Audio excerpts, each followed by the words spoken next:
Akala ng iba, pa-chill-chill ka lang. Akala ng iba, pangiti-ngiti ka lang. Akala ng iba, patawa-tawa ka lang.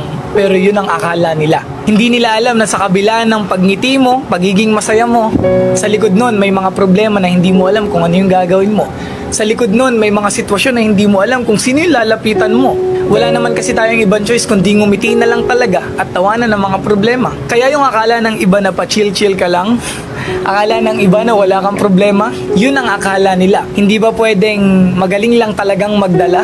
Kasi wala namang option kundi lumaban eh. Kaya ikaw na nanonood, alam ko sa kabila ng pagngiti mo, may mga problemang hindi mo alam kung paano mo susolusyonan. May mga sitwasyon sa buhay mo na hindi mo alam kung sino yung lalapitan. Ngumingiti ka na lang, nagiging masaya ka na lang. Gusto kong sabihin na ipagpatuloy mo yan, maging masaya ka lang, magpahinga ka lang, and then after nun, lalaban ka ulit. Alam mo, kung may naiinggit sa'yo, hayaan mo.